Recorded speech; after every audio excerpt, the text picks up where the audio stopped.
বাংলাদেশের পরবর্তী one day match তৃতীয় ওয়ানডে বাংলাদেশ বনাম শ্রীলঙ্কা। এই ভিডিওতে আমরা দেখে নিব বাংলাদেশের পরিবর্তিত একাদশ, দুই দলের কম্পারিশন এবং ম্যাচের সময়সূচি। চলুন প্রথমে দেখে নেওয়া যাক শ্রীলঙ্কার বিপক্ষে বাংলাদেশের opening batsman. Number 1 Tanzid Hasan Tamim, opening batsman. Number 2 Parvez Hossain Emon, opening batsman. চলুন এখন দেখে নেওয়া যাক বাংলাদেশের বিপক্ষে শ্রীলঙ্কার opening batsman. Number 1 Pathum Nissanka, opening batsman. Number 2 Nishan Madushanka, opening batsman. চলুন এখন দেখে নেওয়া যাক বাংলাদেশের শক্তিশালী middle order batsman. Number 3 Naim Sheikh, allround batsman. Number 4 Towhid Hridoy, middle order batsman. Number 5 Mehidy Hasan Miraz, batting allrounder. Number 6 Shamim Hossain Patwari, batting allrounder. Number 7 Jaker Ali Anik, wicket keeper batsman. চলুন এখন দেখে নেওয়া যাক শ্রীলঙ্কার best middle order batsman. Number 3 Kushal Mendis, allround batsman. Number 4 Kamindu Mendis, batting allrounder. Number 5 Charith Asalanka, middle order batsman and captain. Number 6 Janith লিয়ালাগে, middle order batsman.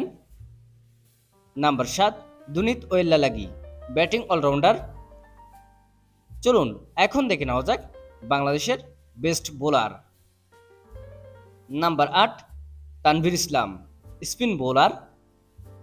Number 9 Tanzim Hasan Sakib, fast bowler. Number 10 Taskin Ahmed, fast bowler. এবং number 11 Mustafizur Rahman, fast bowler. চলুন এখন দেখে নেওয়া যাক শ্রীলঙ্কার শক্তিশালী best bowler. Number 8 Wanindu Hasaranga, bowling allrounder. Number 9 Maheesh Theekshana, spin bowler. Number 10 Dushmantha Chameera, fast bowler. এবং number 11 Asitha Fernando, fast bowler.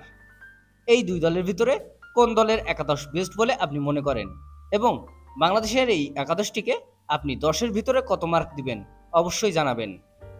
চলুন এখন দেখে নেওয়া যাক বাংলাদেশ বনাম শ্রীলঙ্কার মধ্যকার তৃতীয় ওয়ানডে ম্যাচের সময়সূচি এবং ভেন্যু। তারিখ 8 জুলাই 2025, সময় মঙ্গলবার দুপুর 3টা বাংলাদেশ সময়। Venue Pallekele international cricket stadium, Pallekele, Sri Lanka. ভিডিওটিতে একটি লাইক দিয়ে সবাইকে দেখার সুযোগ করে দেওয়ার জন্য বিশেষভাবে অনুরোধ রইল এবং সম্পূর্ণ ভিডিওটি দেখার জন্য আপনাকে অসংখ্য ধন্যবাদ।